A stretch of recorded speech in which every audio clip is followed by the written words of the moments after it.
Hello and welcome to Language and Communication, a Bachelor's in Primary Ed requirement class.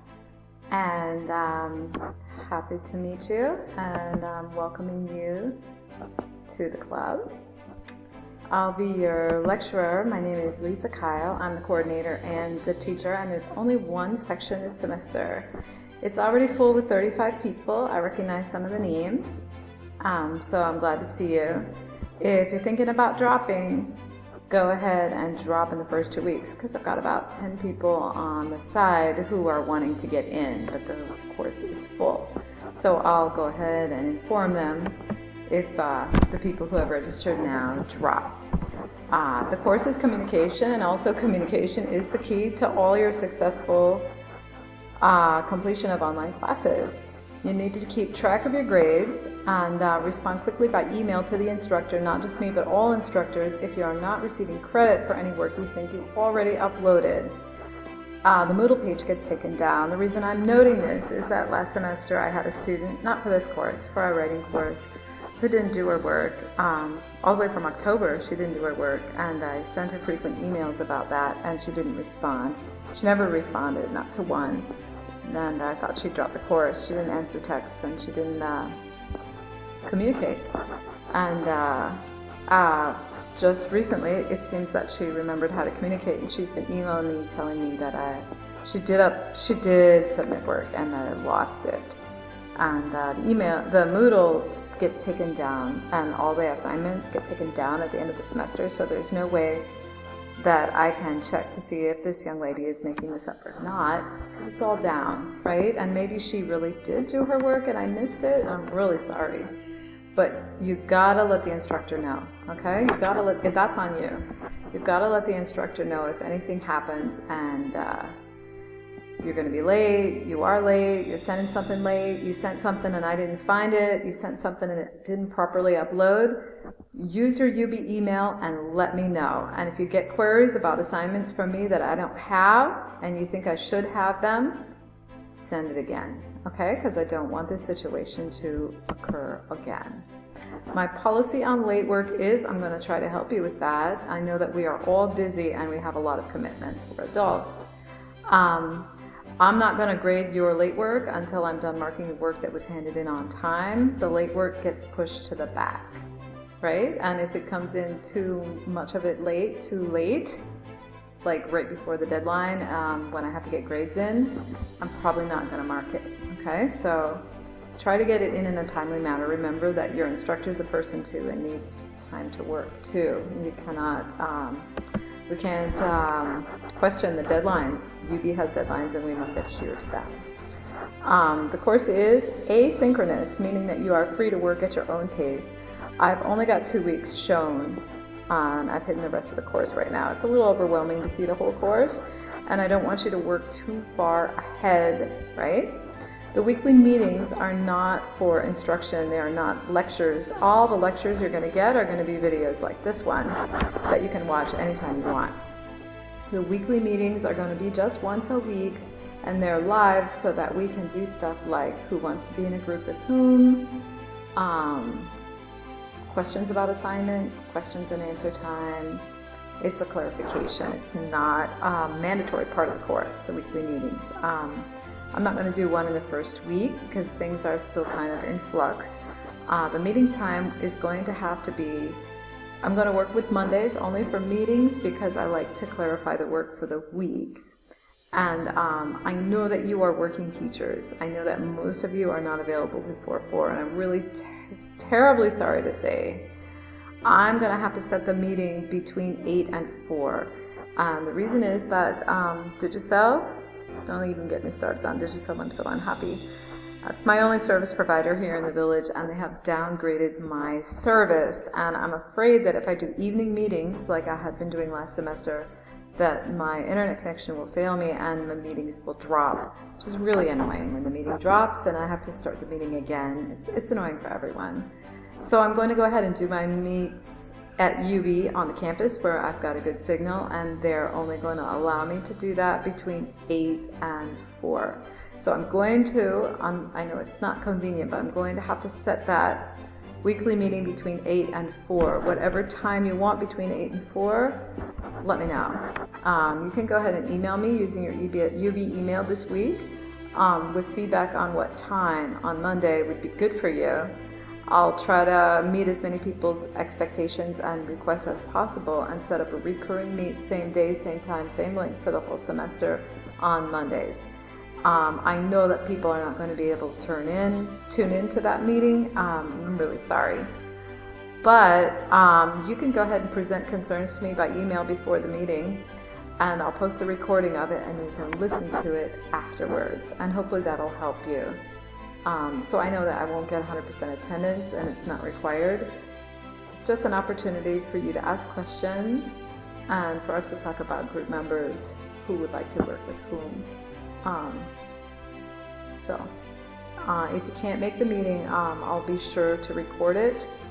And if there is a time that you could make the meeting between 8 and 4, go ahead and email me about that this week, and I'll take that into consideration. Okay? I welcome feedback of all types, including criticism on everything that I'm doing on the course. If there's something that doesn't make sense to you, if there's something that you seems to be confusing, if sometimes I put up forums and they don't work properly, I have problems with Moodle malfunctioning sometimes. If you're trying to post something and the forum, for example, doesn't accept it and it's not late, please go ahead and use your UB email, call, text, or WhatsApp only in emergencies. I'm not so good at keeping up with WhatsApp. It gets a little overwhelming. I'm in so many WhatsApp chats. It's hard for me to even...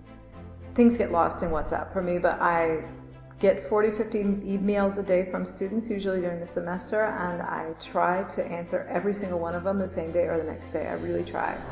I know it's important that we keep in touch. So go ahead and do that. Remember that I have not enabled the completion settings on the course because we're working through it at our pace and because it's a graded course.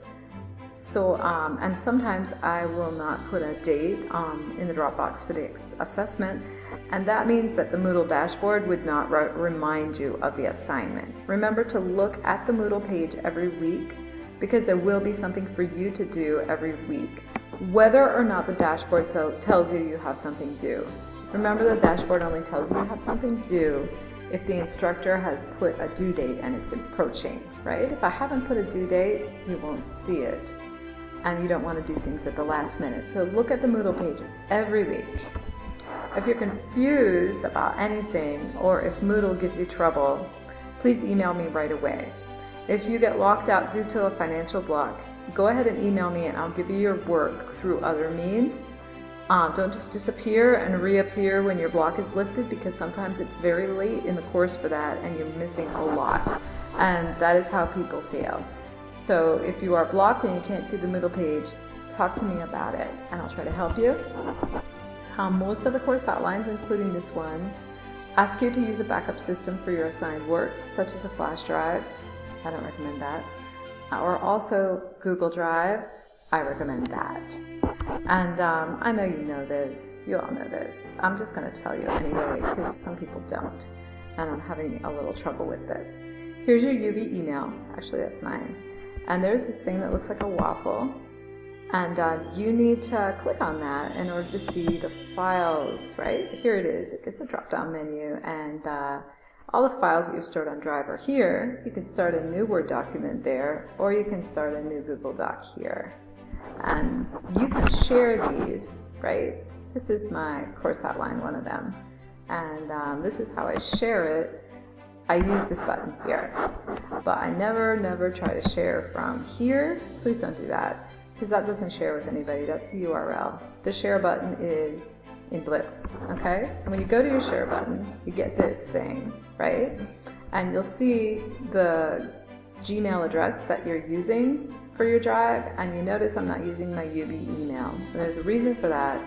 When I share documents from my UB email, it only lets people who are browsing under the Chrome tab that the UB email opens will be able to open them, and no one else will, because they're viewed as outside our organization. It's really annoying, you can't open. So I use a personal Gmail when I want to share docs, right? Make sure also when you share docs that you go to the sharing settings and make sure that it goes to anyone on the internet with this link can view. Okay? The default is private only to me, and that will give you a link that nobody else can open, only you. It's pretty annoying as a teacher. I get those all the time. And also, if you're posting something or sharing something under your UB email, it will only share with people within the UB organization, and that's kind of hard on people too. So it's better if you would share docs under a personal email. That's what I've done for the course. All the docs that are shared, all the docs that appear in Moodle are shared like this. So no matter how you're browsing, you can open them. But use your UB email, here's mine, for getting into our meetings. Otherwise I have to click you in. And also for contacting me. Okay, so I'll share under this one. Please don't email me there because I don't really check that. And I check this one every day. Okay, so here's where we officially communicate, and here's how you log into meetings, right? But this is where I share the work from, okay, because of the sharing settings problem with the UB email.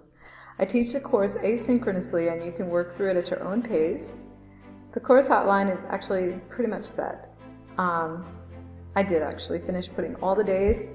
I might take out one presentation. There's kind of a lot of work. So I've hidden the course because I might want to tweak things a little bit, but it's pretty much like what's in the course outline. You can only see weeks 1 and 2 at this time. That's all you need right now. I don't want to overwhelm you. I'd like to meet with you live once a week, as I mentioned, so you can ask questions, but remember not to ask the questions that are answered by the course outline. That's a big problem. A lot of the whole meeting is taken up by people asking me what are due dates, but they're in the course outline. And, how much percentage of the grade will this be? It's in the course outline. What is this week's topic? It's in the course outline. What is last week's topic? It's in the course outline. So we want to try to not waste our time on the meets with this sort of thing. Always go back to the course outline. It's at the top of the Moodle page, right by, it says course syllabus. There's a little, right at the top of the page, you'll find it. Look at it and study it. That's your first thing you should be doing for the course. Really study it and check it out and make sure you know basically what we're doing. I'm going to just overview here, but you should actually study your course outline. Not this class, all of them. Okay, that's your first thing to do. Okay? So you'll notice it's language and comm. And the language part is a Caribbean adaptation of the course based on the Cape syllabus. They want us to be proud of our Caribbean Creoles and recognize them as languages. So we study those first. If you think that Creole is just bad English and not a language, think again. You're going to learn differently in this course.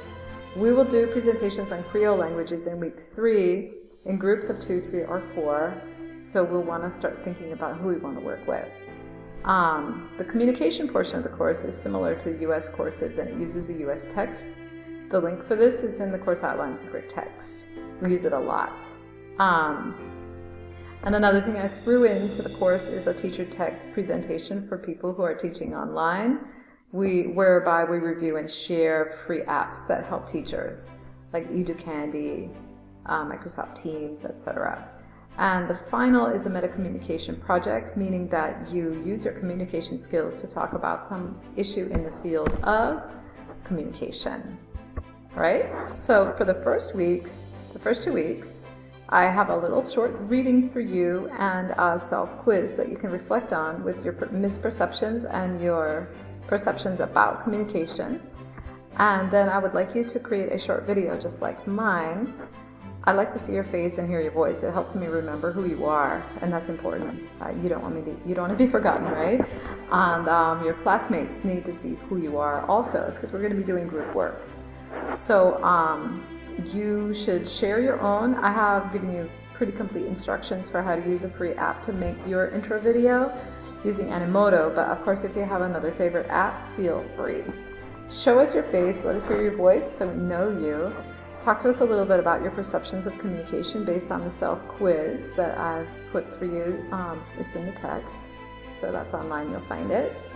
And then after you view your classmates' videos, you can comment, be positive, right? This is how we get to know each other, and try to find connections between yourself and any classmates, like somebody that has something in common with you, maybe all the people from Orange Walk, etc. You may keep this in mind because we will be